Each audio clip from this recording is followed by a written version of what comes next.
Hello friends, इन्फोक्रेम के सभी subscriber का स्वागत है। आज काफ़ी दिनों के बाद हम ये वीडियो रिलीज़ कर रहे हैं। जैसे कि अब समय आ गया है, एग्ज़ाम की डेट्स आ चुकी हैं। नीट 26 जुलाई को होने जा रहा है और जैसे कि एक लंबा इंतज़ार स्टूडेंट्स को करना पड़ा लॉकडाउन की वजह से। जहाँ मई में एग्ज़ाम हो जाता है, अभी हम लोग रिजल्ट के लिए बस कुछ दिन बाद हम देखने के लिए स्थिति में आ जाते, लेकिन लॉकडाउन की वजह से एग्ज़ाम काफ़ी लेट हो गया है। उस वजह से स्टूडेंट्स ने जो अपने प्लान बनाए थे, जिस तरह से वो स्टडी कर रहे थे, वो स्टडी के प्लान उनके सभी डिस्टर्ब हो गए। और क्योंकि लंबे समय तक जब हम एक एग्ज़ाम के लिए हमें इंतज़ार करना पड़ता है, तो कई बार एक मायूसी सी हमारे दिमाग में आ जाती है और कुछ बहुत सारे नेगेटिव थॉट्स आ जाते हैं दिमाग में, और हम फिर दोबारा से अपने प्लानिंग नहीं कर पाते। तो उन सब चीज़ों से आपको निकलना होगा, उस मेंटल टेंशन से आपको बाहर आना होगा। इसके लिए तो बहुत सारे साधन आपको दूसरे भी यूज़ करने पड़ेंगे। रामदेव जी आजकल काफ़ी एक्टिव हैं टीवी पर, आप उनसे थोड़ी हेल्प ले सकते हैं। वैसे मेडिटेशन करना वैसे भी स्टूडेंट्स के लिए बहुत ज़रूरी है, मैं भी ऐसा समझता हूँ, क्योंकि उससे आपका कंसंट्रेशन काफ़ी बढ़ता है। उसे आप अपना सकते हैं, अच्छी चीज़ है। लेकिन हम तो अपने वही साइंटिफिक चीज़ों पर बात करेंगे। तो जैसे कि आज हम लेके आए हैं आपके लिए एक प्लान, जिसका मकसद है to get your seat in NEET 2020। ये हमारा मिशन है, ये हमारा टारगेट है, और इसके लिए एक ये एक्शन प्लान मैंने तैयार किया है।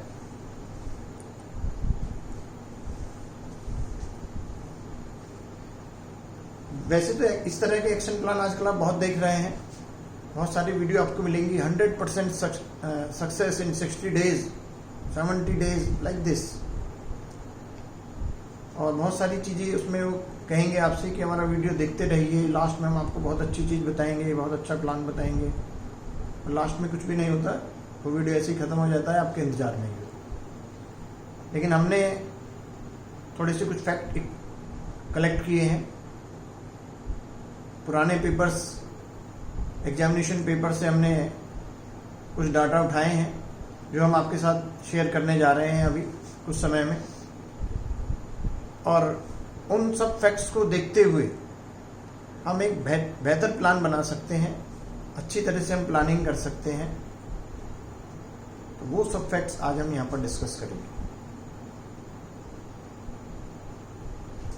तो जैसा कि नीट में श्योर सक्सेस के लिए हमें सबसे पहले कि एक मार्क्स का हमें एक बैरियर तैयार करना पड़ेगा अपने लिए, कि हमें एटलीस्ट कितने मार्क्स चाहिए, कितने मार्क्स हमें चाहिए यदि हम नीट में सिलेक्शन पाना चाहते हैं। तो जैसा कि हम पुराने रिजल्ट्स को देखते हैं, उसके बिहाफ पर हमें ऐसा लगता है कि 600 मार्क्स एक हम टारगेट फिक्स कर सकते हैं सिलेक्शन के लिए। यदि हम 600 मार्क्स लाते हैं तो हमें अच्छे कॉलेज में एडमिशन मिलने की संभावनाएं बढ़ जाती हैं। हालांकि तो वैसे मेरिट पर भी डिपेंड करता है, लेकिन चूंकि एग्ज़ाम लेट हो रहा है, इस बार एग्ज़ाम टफ भी हो सकता है। और 600 एक ऐसा स्कोर है जिस पर आपकी एक्सपेक्टेशंस बढ़ जाती हैं। तो वही हमने यहाँ पर टारगेट रखा है कि किस तरह से हम 600 मार्क्स को गेन करेंगे। उसके लिए हम एक प्लान बनाएंगे फैक्ट्स के बिहाफ पर। तो जैसे कि हमारा टारगेट है 600 मार्क्स। अब ये 600 मार्क्स हमको सब्जेक्ट वाइज कैसे लाने हैं, इसके लिए हमने ये टेबल तैयार की है। जरा सा हम इस पर आपका फोकस आप अपना लाइए। जैसे कि हम देख रहे हैं कि हमारे 3 सब्जेक्ट हैं, फिजिक्स, केमिस्ट्री, बायोलॉजी। तीनों सब्जेक्ट में हमें टोटल 600 का टारगेट अपना अचीव करना है। जैसे फिजिक्स में हम देखें, टोटल क्वेश्चन आएंगे 45, जिनके टोटल मार्क्स बनेंगे 180। केमिस्ट्री में हम देखें तो टोटल क्वेश्चन है 45, टोटल मार्क्स हैं 180। ऐसे बायो में हम देखें, टोटल क्वेश्चन है 90, टोटल मार्क्स होते हैं 360। अब इसमें से हमें जैसा कि देखते हैं कि बायो के जो स्टूडेंट हैं उनको फिजिक्स कहीं ना कहीं ट्रबल क्रिएट करती है। फिजिक्स में काफ़ी सारा क्वेश्चन मैथमेटिकल है, लॉजिकल है, उसको करने में उनको थोड़ा सा डिफिकल्टी महसूस होती है। वैसे तो मैं ये चाहूँगा कि फिजिक्स आपका 100% आप लाइए, फिजिक्स में अच्छा स्कोर करिए, लेकिन जैसा कि ये एक फैक्ट है कि स्टूडेंट्स को कहीं ना कहीं प्रॉब्लम आती है, तो हमें इस सच्चाई को जानना पड़ेगा, एक्सेप्ट करना पड़ेगा।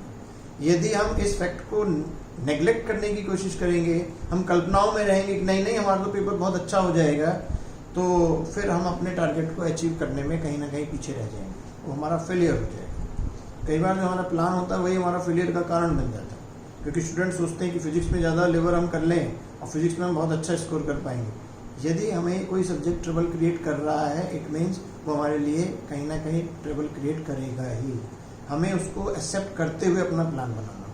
तो इसलिए हमने सबसे कम मार्क्स फिजिक्स के लिए हमने टारगेट किए कि हम ये कोशिश करेंगे फिजिक्स में हम 100 से 110 के बीच मार्क्स ले आएंगे। सबसे छोटा टारगेट हमने फिजिक्स को दिया। दूसरा सब्जेक्ट हमने लिया केमिस्ट्री।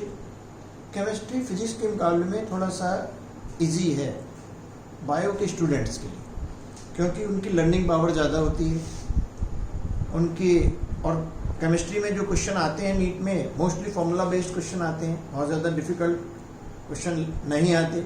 तो इसलिए हमने केमिस्ट्री में डिसाइड किया कि वो 160 से 170 के बीच मार्क्स लाने की कोशिश करें। बायोलॉजी उनके लिए इजी सब्जेक्ट है, उनके लिए इंटरेस्टिंग सब्जेक्ट है, थोड़ा नॉलेज बेस्ड भी है, फैक्चुअल बेस्ड क्वेश्चन आते हैं। आप यदि ज़्यादा से ज़्यादा फैक्ट्स को अपने पास इकट्ठा कर लेंगे, आप अपनी नॉलेज को बढ़ाएंगे, ज़्यादा से ज़्यादा आप रीडिंग हैबिट्स आप में होंगी, तो आप इसमें एक अच्छा स्कोर गेन कर सकते हैं। उसके लिए हमने टारगेट रखा है 330 to 340। इस तरह से हम इस टोटल 600 मार्क्स के टारगेट को अचीव करने की कोशिश करेंगे। अब इसमें हम ये देखते हैं कि मान लीजिए फिजिक्स में हमें ये इस रेंज में हम अपने मार्क्स लाना चाहते हैं, तो कितना % क्वेश्चन पेपर हमें सॉल्व करना होगा। यदि हम 56 से 61% क्वेश्चन पेपर को सॉल्व करते हैं, सही क्वेश्चंस करते हैं, और यहाँ आपको ये ध्यान रहे, आपको वहाँ जहाँ आप कंफर्म है आंसर के लिए, आप कंफर्म है, केवल वही आंसर आपको टिक करने हैं, अदरवाइज आप नेगेटिव मार्किंग में चले जाते हैं और जो आपने मार्क्स गेन किए हैं दूसरे सब्जेक्ट्स में वो यहाँ आपके खराब हो जाते हैं। तो उतना ही करिए जो आपको सही मालूम है। 56 से 61% पेपर यदि हम सॉल्व करते हैं फिजिक्स में, तो हमारा ये टारगेट अचीव हो सकता है। केमिस्ट्री में इस टारगेट को अचीव करने के लिए हमें 88 से 95% पेपर को सही करना होगा, इतने % क्वेश्चंस को हमें सही करना होगा। और बायोलॉजी में ये परसेंटेज हमारा 90 से 95 के बीच रहेगा। अब सवाल ये है कि परसेंटेज में हम देखते रहेंगे तो हम कंफ्यूज से रहेंगे। हम क्वेश्चन नंबर सेट कर लेते हैं, कितने क्वेश्चन हमें हमारे लिए टारगेटेड हैं जो हमें करने ही हैं। तो हमारे लिए फिजिक्स में 25 से 28 के बीच हमें क्वेश्चन करने हैं। बहुत अच्छा हम करें 30 तक कर लेंगे, तो 45 में से 30 क्वेश्चन हमें करने हैं, यानी 15 क्वेश्चंस ऐसे हैं जिनको यदि हमारे छूट जाते हैं या किसी वजह से हम नहीं कर पाते हैं, तो भी हम अपने टारगेट को अचीव कर पा रहे हैं। केमिस्ट्री में हमें 45 में से 40 to 43 के बीच हमें क्वेश्चंस करने होंगे, और बायोलॉजी में 90 में से हमें 83 से 85 के बीच क्वेश्चंस सही करने होंगे। तो ये हमारा एक प्लान हुआ कि हमें इतने इतने क्वेश्चंस के लिए तैयारी करनी है। अब इतने क्वेश्चंस के लिए हम पर्टिकुलर सब्जेक्ट में क्या हमें प्रिपरेशन करनी है, इसके लिए हमने ये एक्शन प्लान एक बनाया है। सबसे पहले हमें क्या करना है कि to get the targeted marks in particular subject, for this we will plan to study the selected topic. जैसे कि आज हमने एक एनालिसिस हम अभी आपके सामने देने जा रहे हैं, जिसमें हम टॉपिक वाइज ये देख पाएंगे कि किस टॉपिक में से कितने मार्क्स के क्वेश्चन आ रहे हैं एग्जामिनेशन में। हमें उनमें से कुछ टॉपिक सेलेक्ट करने हैं। टॉपिक सेलेक्ट करके हमें उतना जो हमारा अपना एक टारगेट है उसके लिए हमें टॉपिक सेलेक्ट करने की, ये टॉपिक करने से हमारा वो टारगेट हम अचीव कर पाएंगे। तो उसके लिए हमें टॉपिक्स को सेलेक्ट करना है। उसके लिए जो हमारा एनालिसिस है वो आपको काफ़ी हेल्प करेगा। दूसरा, जो हमारे डिसाइडेड टॉपिक हैं, फिर उसमें से हमें किस तरह से प्रिपेयर करना है, हमारा क्या प्लान होना चाहिए, क्या हमारी प्लानिंग होनी चाहिए, किस तरह से हमको पढ़ना है, वो सब भी हम यहाँ पर डिस्कस करेंगे। तो कौन से टॉपिक हमें सेलेक्ट करने हैं, उसके लिए हमने कुछ पाई चार्ट्स यहाँ पर बनाए हैं, कुछ टेबल्स हमने बनाई हैं, अभी आप देखेंगे थोड़ी देर में। जो कुछ क्वेश्चन पेपर्स को हमने लिया है उनके बिहाफ पर हमने उनको तैयार किया है, वो भी हम देखेंगे। यहाँ पर मैं थोड़ा सा स्टूडेंट्स को एक और सजेशन देना चाहूँगा कि अक्सर जो एग्जाम क्वेश्चन पेपर जो होता है उसमें जो सीक्वेंस होती है, उसमें हो सकता है पहले केमिस्ट्री हो, फिजिक्स हो, बायोलॉजी हो, वो कुछ भी सीक्वेंस दे सकते हैं। तो हमें क्वेश्चन पेपर को किस तरह से अटेम्प्ट करना है, हमारा क्या तरीका होना चाहिए क्वेश्चन पेपर अटेम्प्ट करने का। अक्सर क्या होता है, हम क्वेश्चन पेपर लेते हैं, जो भी सीक्वेंस उन्होंने दे रखी है उसी में उसको सॉल्व करना शुरू कर देते हैं। सपोज कीजिए फिजिक्स पहले आ गया, आपका सबसे वीक टॉपिक है, आपने शुरू किया, कुछ क्वेश्चंस आपसे हुए, कुछ नहीं हुए, एग्जाम में क्वेश्चन नहीं हुए आपसे, आपका कॉन्फिडेंस लेवल डाउन करेंगे। हुए, उन्होंने टाइम ज़्यादा लिया पर टाइम कंज्यूम हो गया, आप घड़ी देखेंगे, आप कहेंगे अरे इतना टाइम बीत गया, इतने कम क्वेश्चन हुए हैं, बाकी के क्वेश्चन कैसे करेंगे। एक फियर फैक्टर आपके अंदर जनरेट हो जाएगा, एक मेंटल प्रेशर आप पर आ जाएगा। जैसे कि आप देखते हैं 20-20 मैच होता है, जब ओवर्स कम रह जाते हैं, बॉलें कम रह जाती हैं, तो जो अच्छे प्लेयर हैं वो भी प्रेशर में आ जाते हैं, उन बॉलों पर आउट हो जाते हैं जिन पर वो छक्के लगाते हैं, गलतियां उनसे होनी शुरू हो जाती हैं, वो एक्सपर्ट है अपनी फील्ड के। तो जब प्रेशर में एक्सपर्ट भी बहुत अच्छा परफॉर्म नहीं कर सकते, तो हम क्यों ऐसा उम्मीद करें कि हम प्रेशर में बहुत अच्छा दिखा पाएंगे, बहुत अच्छा शो कर पाएंगे। तो हमें उस प्रेशर से बचना है। उससे बचने का क्या तरीका है, आप पहले क्वेश्चन पेपर में से वो सेक्शन सेलेक्ट करिए जो आपका वेल प्रिपेयर्ड है, जिसमें आपको एक अपने अंदर एक इजीनेस महसूस होती है। तो उनमें से बायो अच्छा है, बायो में आप अच्छा स्कोर भी, हमारा टारगेट भी ज़्यादा है, वहाँ में ज़्यादा क्वेश्चन भी करने हैं, तो पहले हम बायो को ही सिलेक्ट करें। जब हमारे नंबर ऑफ क्वेश्चन बढ़ जाएंगे तो उल्टा हमारा कॉन्फिडेंस लेवल को डेवलप करेंगे, हम देखेंगे अरे इतना टाइम में हमने इतने क्वेश्चन कर दिए।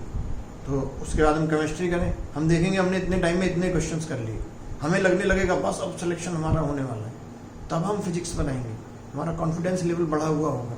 तो वो फिजिक्स के वो क्वेश्चन जो हम जनरली घर में नहीं कर पा रहे, उनको भी वहाँ पर हम बहुत आसानी से कर देंगे, वो हमें वहाँ आसान दिखाई देंगे, क्योंकि हमारा कॉन्फिडेंस लेवल बढ़ा हुआ है। तो मेरा इसमें आपको सजेशन है कि आप पहले बायो चूज करें, फिर केमिस्ट्री करें, फिर आप फिजिक्स को अटेम्प्ट करें। और जैसे कि मैंने आपसे कहा कि हम कुछ टॉपिक्स को सेलेक्ट करें, एक तो टॉपिक का सिलेक्शन हम एनालिसिस के भी आप पर करेंगे, कितने मार्क्स के क्वेश्चन आने हैं उसके भी आप पर करेंगे। साथ में हम ये भी देखेंगे कि फिजिक्स में पर्टिकुलर कौन से टॉपिक हमें आसान लगते हैं, किसमें हमारी पकड़ ज़्यादा है, हम उन्हीं टॉपिक्स को चूज करेंगे, हम उन्हीं से अपने टारगेट को अचीव करने की कोशिश करेंगे। हम उन टॉपिक्स से बचने की कोशिश करेंगे जो हमसे पूरे साल में तैयार नहीं हो पाए, 2 साल से हमें तैयार नहीं हो पाए, हर बार हमें परेशान कर रहे हैं, उनको हम ना सिलेक्ट करें। तो सिलेक्शन आपको खुद करना है। सिलेक्शन के लिए मैं आपसे कोई टॉपिक ये नहीं कहूँगा कि आप पर्टिकुलर ये टॉपिक पढ़िए, वो आपको खुद डिसाइड करना है हमारे इस एनालिसिस के बिहाफ पर। तो यहाँ से हम क्वेश्चन पेपर का एनालिसिस शुरू करते हैं। ये सबसे पहले हम देख रहे हैं एनालिसिस ऑफ बायोलॉजी, नीट 19 का ये पेपर है।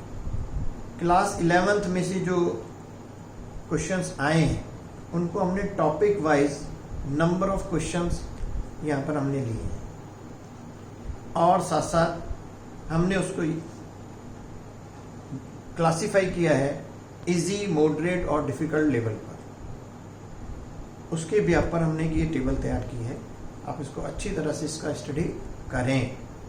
हमने भी इसका स्टडी किया, उसके बिहाफ पर हमने अभी ये 11th है, 12th में नीट में ये जो पर्टिकुलर टॉपिक है इसमें से इतने क्वेश्चंस आए हैं जिनको हमने इस तरह से क्लासिफाई किया है इजी, मॉडरेट और डिफिकल्ट के बिहाफ पर। इस सारे का एनालिसिस करने के बाद हमने इसमें से इजी, मॉडरेट और डिफिकल्ट क्वेश्चंस के कुछ पाई चार्ट बनाए।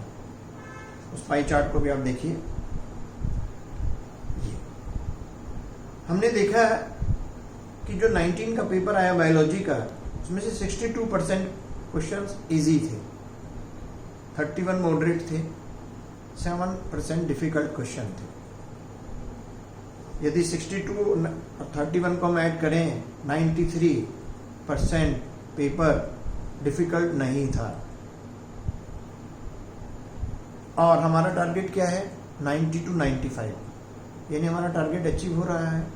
यदि 7% डिफिकल्ट लेवल को हम नहीं भी टच करते हैं तब भी हमारा टारगेट अचीव हो रहा है। और हमारी स्टडी कहाँ जा रही है? हम जब अपनी स्टडी करते हैं, हम अपनी प्रिपरेशन करते हैं, 7% जो डिफ़िकल्ट पोर्शन है, सबसे ज़्यादा टाइम हम उसी को पे करते हैं, क्योंकि उसके क्वेश्चन हमसे हो नहीं पाते। उनके आंसर ढूंढने के लिए हम डिफरेंट बुक्स को स्टडी करते हैं, डिफरेंट टाइप के नोट्स बनाते हैं, जबकि वो 7% तो हमारे टारगेट में कहीं बाधा बन ही नहीं रहा है। हमारा टाइम उसमें ज़्यादा खर्च हो जाता है। इजी क्वेश्चन आता है वो हमसे हो नहीं पाता, मॉडरेट क्वेश्चन आता है वो हमसे हो नहीं पाता, उसको हम वहाँ भूल गए होते हैं। जो हमने अच्छी तरह से पढ़ा हुआ था जो, वो हमें वहाँ पर याद नहीं आता है।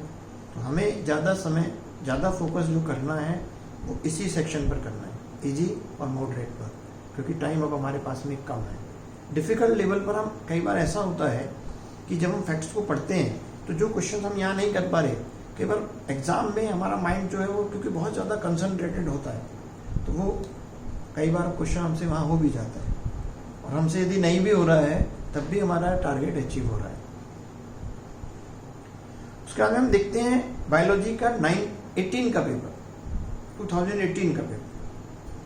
उसमें हमने देखा topic wise number of questions, फिर वही इजी, मॉडरेट और डिफिकल्ट लेवल। उसका हमने जब एक पाई चार्ट बनाया तो हमने देखा कि डिफिकल्ट लेवल है 13%, डिफिकल्ट लेवल थोड़ा सा बढ़ा, मॉडरेट रेट काफ़ी बढ़ गया, यानी इजी इस बार कम आएगा। कभी कभी पेपर में होता है टफ क्वेश्चंस आ जाते हैं, लेकिन हम दोनों को ऐड करते हैं 87% बनता है। हमारा टारगेट है 90 to 95, 87 हमें इजी और मॉडरेट से मिल रहा है, डिफिकल्ट में से हमें कितना करना है? 50% भी यदि हमने कर लिया है तो क्या होगा? ये 50% हमने किया है, 7 हो गया, 20 प्लस 67, 87 प्लस 7, 95, टारगेट हमारा अचीव हो गया। तो इस तरह से हमें अपना प्लान बनाना पड़ेगा। नेक्स्ट हम देखते हैं 17 का पेपर, 2017 का। यहां पर हम देख रहे हैं वही number of questions, easy, moderate, difficult. इसका जब हम पाई चार्ट तैयार करते हैं तो मिलता है हमें ये 18% डिफिकल्ट लेवल रहा। डिफिकल्ट लेवल इसमें भी कुछ ज़्यादा था, तो ये नहीं है कि डिफिकल्ट लेवल नहीं आ सकता, आ सकता है, वो भी आ सकता है, लेकिन जब वो जब डिफिकल्ट आएगा सबके लिए डिफिकल्ट आएगा, मेरिट भी डाउन जाएगी, चिंता मत करिए आप। डिफिकल्ट सबके लिए डिफिकल्ट होता है, आप वही अपना टारगेट मत भूलिए, इजी और मॉडरेट। इजी प्लस मॉडरेट अभी भी आप देखिए कितना हो रहा है, 80% के आसपास होता है। हमें कितना चाहिए? 50%, वही फिर से हमारा टारगेट अचीव हो रहा है। तो हमें एनालिसिस करेंगे तब पता लगेगा, वैसे ही प्लान मत बनाइए, एनालिसिस के बाद प्लान बनाइए। ये हमने 3 साल के बायो के क्वेश्चन पेपर्स को देखा। अब इन 3 साल के पेपर्स को हमने मिला दिया, इसका हमने फिर से वही इजी और डिफिकल्ट लेवल पर हमने ये फिर से एक पाई चार्ट बनाया जो तीनों साल के एवरेज पर डिपेंड कर रहा है। तो देख रहे हैं यहाँ difficult level 13%, easy 42, moderate 45, total हुआ 87%। वही 50% जैसे ही हमने किया हमारा टारगेट अचीव हो गया। यानी डिफिकल्ट लेवल में हम बहुत ज़्यादा न उलझें, डिफिकल्ट लेवल में से हम 50% भी कर पा रहे हैं। वो कैसे होगा? यदि हम इजी मॉडरेट को तैयार कर रहे हैं तो इसके लिए तो हम तैयारी कर रहे हैं ना, इसके लिए हम बेस बना रहे हैं, तो वो भी फिर हो जाएगा। उसके बाद में हम आते हैं फिजिक्स पर। ऐसे ही हम फिजिक्स का एनालिसिस हमने किया, फिजिक्स 19 टॉपिक वाइज हमने जब क्वेश्चंस को देखा, number of questions, easy, moderate, difficult level पर जब हमने उनका एनालिसिस किया तो ये हमारे सामने स्थिति आई। डिफिकल्ट लेवल था 7%, इजी क्वेश्चन थे 46%, मॉडरेट क्वेश्चन थे 47%। हमारा टारगेट क्या था? 56 to 61। दोनों को मिला रहे हैं तो बहुमत मिल रहा है कि नहीं मिल रहा है? संसद में पास हो गए आप कि नहीं हो गए? जीत गए आप, बाद में कुछ भी होता रहे। यानी कि डिफिकल्ट लेवल को हमने टच भी नहीं किया, जिसमें हम टाइम वेस्ट कर रहे थे अपना, जिसमें हम टाइम अपना कंज्यूम कर रहे थे, परेशान थे, जिसकी वजह से हमें टेंशन हो रही थी, तैयारी नहीं कर पा रहे थे हम ढंग से, रात में ठीक से हम सो नहीं पा रहे थे, पेरेंट्स भी परेशान थे, बच्चा बहुत परेशान है। क्या हासिल हुआ उससे? 7% डिफिकल्ट लेवल है, सारा कर भी दोगे तो 7% मिलेगा, सिलेक्शन नहीं देगा वो आपको, सिलेक्शन यही देगा। तो इसी को फोकस करिए। 19 के पेपर पर हम जाते हैं, 18 के पेपर पर हम जाते हैं। ये है टॉपिक वाइज, देखिए आप, फिर से पाई चार्ट बनाते हैं। ये आती है पिक्चर हमारे सामने, 42, 42, 84, टारगेट क्या है? 61, अचीव हो रहा है इन्हीं से। डिफिकल्ट लेवल यहाँ भी हम छोड़ रहे हैं, हालांकि डिफिकल्ट लेवल बढ़ा है, पेपर डिफिकल्ट हुआ है, मगर फिर भी हमारा जो टारगेट है वो हम इस दोनों के ब्याह पर कर सकते हैं। नेक्स्ट एनालिसिस करते हैं 17। ग्राफ बनाया, ये आया जो थोड़ा पेपर टफ आ गया 17 में। फिजिक्स थोड़ा उन्होंने लॉजिकल ज़्यादा दे दिया, बच्चों ने काफ़ी शोर मचाया, बहुत टफ पेपर आया था। होता है, कभी कभी टफ भी आता है, वो आपके हाथ में नहीं है। 27% रह गया इजी पोर्शन, मॉडरेट इतना रह गया। हमारा टारगेट क्या था? इसको मिलाकर तो टारगेट खैर पूरा हो ही रहा है, लेकिन कई बार मॉडरेट रेट क्वेश्चन भी हमसे नहीं हो पाते हैं। लेकिन फिर भी इसमें से यदि हम 50% भी करते हैं तो भी 57, यानी जो मिनिमम एक था हमारा डिसाइडेड 56, उससे हम अभी भी ऊपर है, रेंज में आ गए। बाकी दूसरे सब्जेक्ट सपोर्ट करेंगे, और जाहिर सी बात है जब फिजिक्स बहुत टफ आया होगा, हो सकता है बायो और आसान आ गया उसमें, वहाँ 340 की जगह आप 350 कर जाएं, केमिस्ट्री में 170 की जगह 180 तो खैर 100% हो जाएगा। लेकिन वो भी होता है, ऐसा नहीं है कि 100% हम नहीं कर सकते, वो भी होता है। लेकिन फिर भी हम थोड़ा तो मान कर चलें कि भाई कहीं गलती एक रात हो जाती है, वो तो हमें लेकर चलना पड़ेगा। केमिस्ट्री में हम आते हैं, केमिस्ट्री 19, ये देखिए आप, ऑर्गेनिक, इनऑर्गेनिक, फिजिकल, वही लेवल हमने डिसाइड किया, पाई चार्ट बनाया, तो ये पाई चार्ट बन के आया। इजी पोर्शन था 60%, मॉडरेट था 27, 29, और डिफिकल्ट था 11%। छोड़ दिया हमने, जाइए भाई, ये हो गया 89%, 88 से 95 रेंज में हम आ गए। डिफिकल्ट लेवल में से कुछ तो करेंगे, पूरे साल प्रिपरेशन की है, ऐसा थोड़ा ही है, कुछ तो करेंगे भाई, ऐसा मत सोचिए। तो कुछ तो करेंगे, कुछ ऐड हो जाएगा, हो सकता है 95 बन सकता है, बनेगा। 18 केमिस्ट्री, फिर से आप देखिए, बड़ा बैलेंस्ड पेपर बना दिया जो है, 15 क्वेश्चन फ्रॉम ईच पार्ट, बड़ा प्लानिंग की होगी बैठ कर सबने, एकदम बैलेंस्ड पेपर बनाएंगे। ऐसे ही स्टूडेंट को परेशान करते हैं। तो देखिए आप, डिफिकल्ट भी क्वेश्चन कुछ बढ़ाए बनाते हैं। ये देखिए डिफिकल्टी लेवल थोड़ा सा बढ़ा, 15% हो गया, इजी घटा दिया, लेकिन फिर भी देखें आप 85% हो रहा है। यहां से 10% भी आपने खींच लिया, 95 हो जाएगा, फिर भी 5% का मार्जिन है हमारे पास।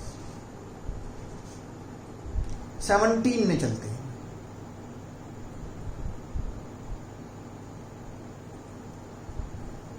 ये पाई चार्ट हमारे सामने आता है, 13% डिफिकल्ट लेवल, फिर वही ऐड करें हम, इसमें से कुछ पोर्शन करें तो टारगेट हमारा अचीव होता है। तो अब हमने जब तीनों सब्जेक्ट्स को देखा, तीनों सब्जेक्ट्स के जब हमने एनालिसिस किए, इस बिहाफ पर। तो हमने ये देखा है कि इजी और मॉडरेट को यदि हम मिला दें तो हमारा टारगेट हम अचीव करने में हमें ज़्यादा परेशानी नहीं है। डिफ़िकल्ट लेवल यदि हमसे नहीं भी हो रहा है तो भी हम कुछ अच्छा कर सकते हैं पेपर में, लेकिन हम अपना जो ज़्यादा टाइम कंज्यूम कर रहे हैं वो सिर्फ डिफ़िकल्ट लेवल को टारगेट करके कर रहे हैं। हमारी जो सारी स्टडी पैटर्न है वो सब उस डिफ़िकल्ट लेवल पर आकर रुक जाते हैं।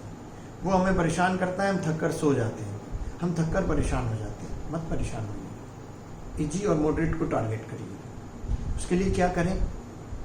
सबसे पहले एनसीईआरटी आप उठाइए दोबारा से। ठीक है, आपकी पढ़ी हुई है, बहुत अच्छी तैयारी है, रिवाइज कर दीजिए बढ़िया तरीके से।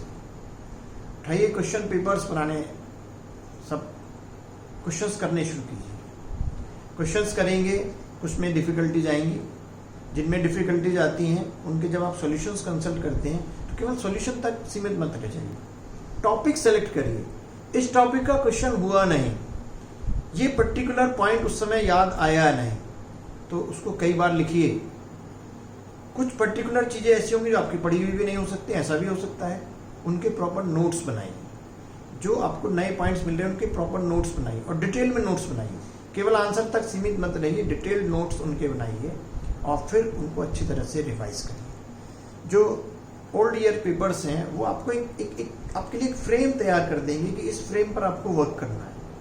उसी फ्रेम पर आप ज़्यादा से ज़्यादा काम करें और अच्छी प्लानिंग के साथ आप पढ़ाई करेंगे। केमिस्ट्री में तो अभी हम कुछ और आपके लिए अभी लाने वाले हैं। कुछ हमने अपनी तरफ से केमिस्ट्री के कुछ अच्छे से असाइनमेंट तैयार किए हैं, कुछ फॉर्मूलों का कलेक्शन है, कुछ अच्छे कॉन्सेप्ट्स हैं जो भी हम आपको देने वाले हैं। नेक्स्ट वीडियोस का आप इंतजार कीजिए, बहुत जल्दी वीडियोस आने वाली हैं।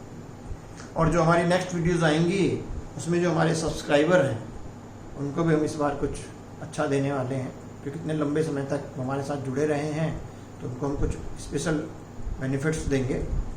वो जैसे ही वीडियोस आती हैं उसमें आपको मिलेंगे। तो इस तरह से एनालाइज करते हुए आपको अच्छे प्लानिंग के साथ अपनी स्टडी को आगे बढ़ाना है। और ये काफ़ी बड़ा एक पीरियड है जिसमें आप दोबारा से अपनी चीज़ों को रिचार्ज कर सकते हैं। जो एक गैप आ गया है आपकी पढ़ाई में उसको आप यहाँ पर फिल कर सकते हैं और आप अपने टारगेट को अचीव कर सकते हैं। तो मेरी तरफ से आपको बहुत बहुत शुभकामनाएं। All the best. Thank you.